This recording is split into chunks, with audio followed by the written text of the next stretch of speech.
¿Qué dice la academia en RCN Radio?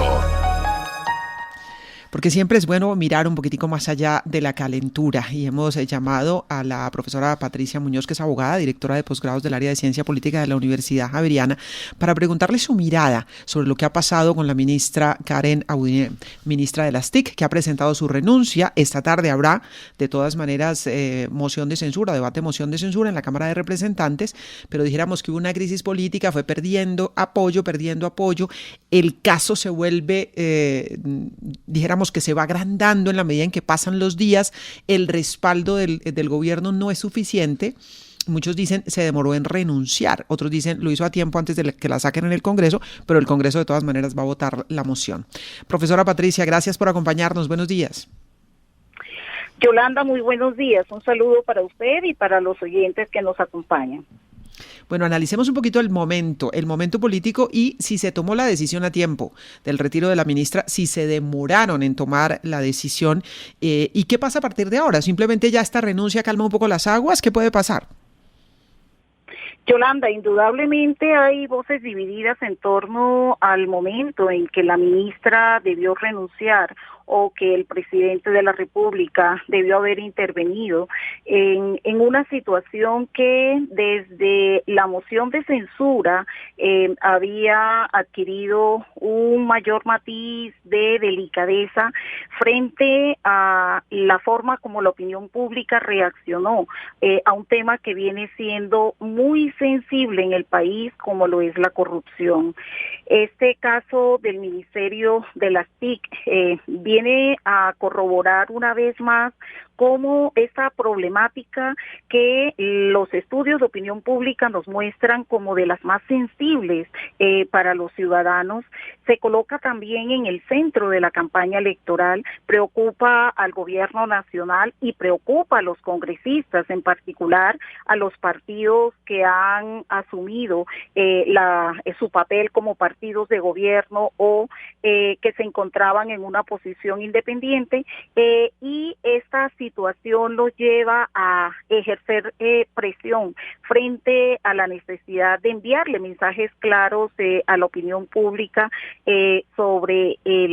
la lucha contra este flagelo y sobre el papel que el gobierno nacional debía asumir en esta situación.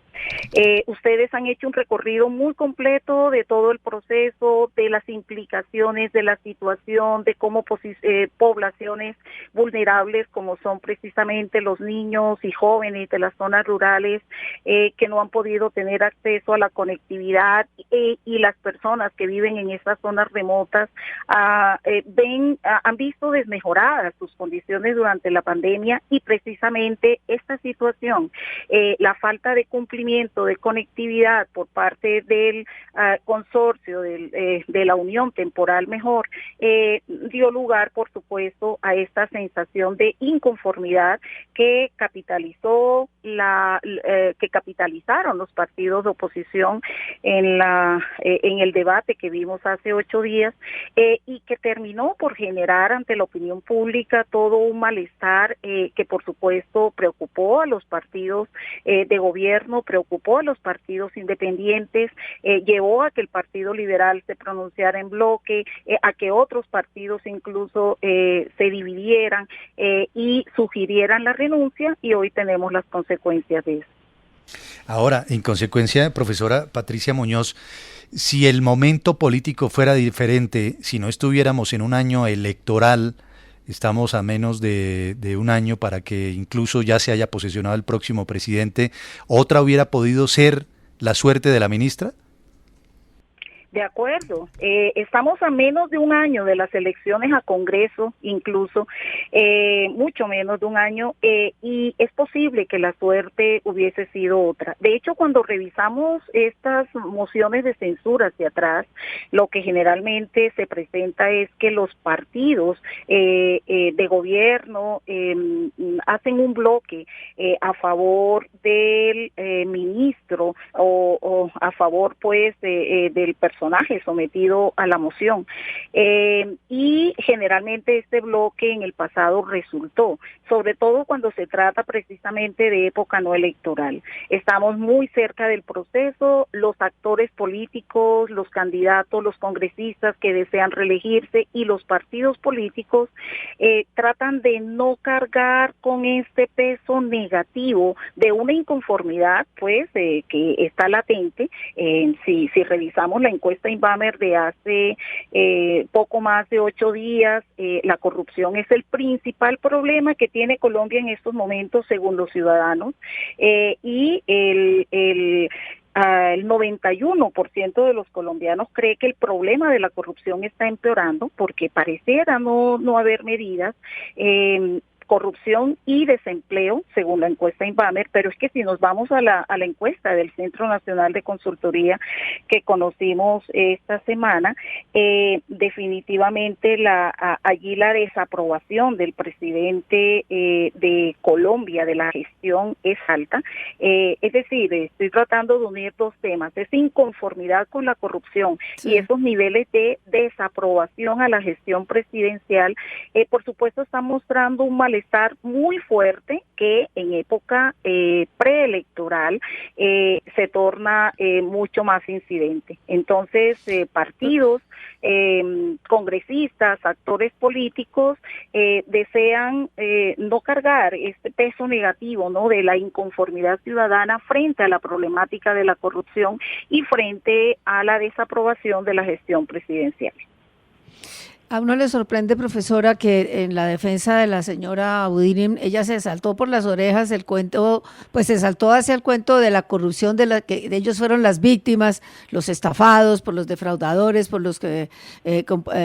digamos las empresas que componían el consorcio, pero se saltó olímpicamente mirar hacia adentro? Y la responsabilidad política es una responsabilidad que no todo solo atañe a su propia gestión, sino a la gestión de las personas de confianza que ella nombró y que estuvieron en el proceso. Y esas personas ya renunciaron. Luego hay que mirar también si hubo corrupción en todo el proceso, porque aquí nos hemos centrado en que los corruptos eran los que se ganaron el concurso, pero ¿hay algún indicio de corrupción en el proceso de adjudicación y licitación cuando las empresas del consorcio todas tenían un lunar negro? Allí lo que yo creo es que ya será papel de las autoridades y allí esperamos todos los colombianos que haya una investigación verdaderamente rigurosa y que haya una responsabilidad que ya no sea política, la responsabilidad penal que corresponda en todos los casos y las responsabilidades de orden administrativo y serán las autoridades pues encargadas de poder identificar estos responsables y ojalá poderlos sancionar. Insisto, porque es una problemática y esta en particular por el monto de los recursos, por la población afectada, por lo que se dejó de hacer con estos centros rurales, pues reviste por supuesto un mayor impacto para todo el país. Pero usted lo decía muy bien al comienzo de su pregunta, realmente la moción de censura y todo el proceso que hemos vivido, lo que busca es establecer una responsabilidad política y la responsabilidad política, por supuesto, equivale a la cabeza que ejerce el cargo principalmente y a las personas cercanas en quienes que la acompañan y en quienes ha delegado su confianza para este tipo de procesos. En este caso, desafortunadamente, lo que hemos visto es una serie de alertas,